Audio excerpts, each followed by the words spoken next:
जय माता दी दोस्तों आज हम बात करेंगे भगवान शिव के विषय में और शिवरात्रि क्यों मनाई जाती है। तो आइए जानते हैं। दोस्तों, वेदों के अनुसार जिसने जन्म लिया है उसकी मृत्यु निश्चित है। जो बना है वही तो फना है। वेद कहते हैं कि ईश्वर अजन्मा, अप्रकट, निराकार, निर्गुण और निर्विकार है। अजन्मा जिसने कभी जन्म ही नहीं लिया और जो आगे भी जन्म नहीं लेगा। अप्रकट यानी जो किसी भी रूप में उत्पन्न ना होकर भी हो। निराकार जिसका कोई आकार नहीं है। निर्गुण जिसमें कोई भी गुण ना हो। साथ ही निर्विकार अर्थात जिसमें किसी भी प्रकार का विकार अथवा दोष ना हो। दोस्तों, अब यहाँ सवाल यह उठता है कि शिव क्या है, क्योंकि शिव तो अजन्मे, अप्रकट, निराकार, निर्गुण और निर्विकार हैं। अब सवाल यह भी है कि शिव किसी न किसी रूप में प्रकट हुए या जन्मे, तभी तो उन्होंने विवाह किया। उनमें शक्ति है, तभी तो कई भक्तों को वरदान दिया और असुरों का वध भी किया।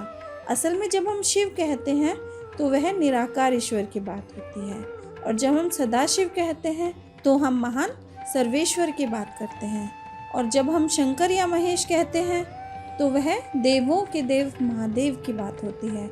बस हम लोग यही भेद नहीं कर पाते और सभी को एक मान लेते हैं। देवों के देव महादेव, भोलेनाथ, स्वयंभू, काल भैरव, भोले भंडारी, शंकर, महेश, रुद्र, नीलकंठ। भगवान शिव को कौन नहीं जानता। तंत्र साधना में जहाँ इन्हें भैरव के नाम से जाना जाता है, वहीं वेदों में इन्हें रुद्र के नाम से जाना जाता है। दोस्तों, भगवान शिव को संहार का देवता कहा जाता है, जो कि अपनी सौम्य आकृति और रौद्र रूप दोनों के लिए विख्यात है। शिव अनादि और सृष्टि प्रक्रिया के आदि स्रोत हैं। शिव का अर्थ वैसे तो कल्याणकारी माना जाता है, किंतु शिव लय और प्रलय दोनों को अपने अधीन किए हुए हैं। जिस प्रकार इस ब्रह्मांड का ना तो कोई अंत है ना ही कोई शुरुआत, उसी प्रकार शिव अनादि है, संपूर्ण है। संपूर्ण ब्रह्मांड शिव के अंदर समाया हुआ है।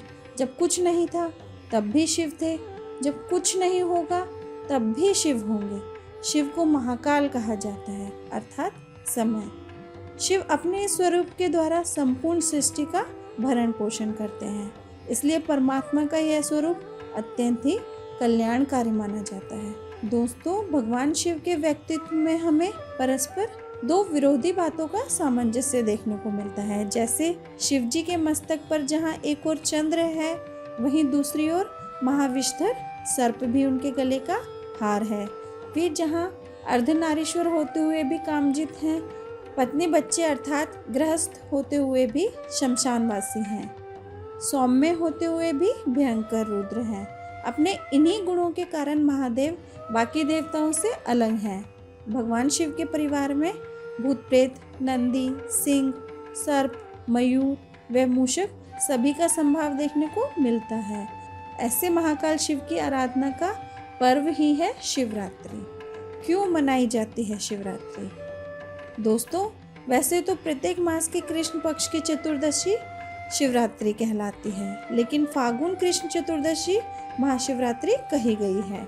इस दिन शिव की उपासना भक्ति और मुक्ति दोनों देने वाली मानी गई है, क्योंकि इस दिन अर्धरात्रि के समय भगवान शिव शिवलिंग के रूप में प्रकट हुए थे। नारद संहिता के अनुसार जिस तिथि को अर्धरात्रि में फागुन कृष्ण चतुर्दशी हो, उस दिन शिवरात्रि करने से अश्वमेघ यज्ञ का फल मिलता है। जिस दिन प्रदोष व अर्धरात्रि में चतुर्दशी हो, वह अति पुण्यदायिनी कही गई है। दोस्तों, कहा जाता है कि इस दिन महाशिवरात्रि मनाने का कारण यह है कि इस दिन क्षीण चंद्रमा के माध्यम से पृथ्वी पर अलौकिक लयात्मक शक्तियाँ आती हैं, जो जीवन शक्ति में वृद्धि करती हैं। यह काल बसंत ऋतु के वैभव के प्रकाशन का काल है। ऋतु परिवर्तन के साथ मन भी उल्लास व उमंगों से भरा होता है, अतः इस समय भगवान शिव की आराधना ही सर्वश्रेष्ठ है। महाशिवरात्रि हिंदुओं का एक प्रमुख त्योहार है। इसी दिन माता पार्वती और भगवान शिव विवाह के पवित्र सूत्र में बंधे थे। शादी में जिन 7 वचनों का वादा वर वधू आपस में करते हैं, उसका कारण शिव पार्वती विवाह है। इसी कारण इस धार्मिक पर्व को पूरे भारतवर्ष में बड़े ही धूमधाम और श्रद्धापूर्वक मनाया जाता है। अगर आपको ये वीडियो अच्छा लगा हो तो प्लीज़ चैनल को लाइक करें, सब्सक्राइब करें और शेयर करना ना भूलें। Thank you.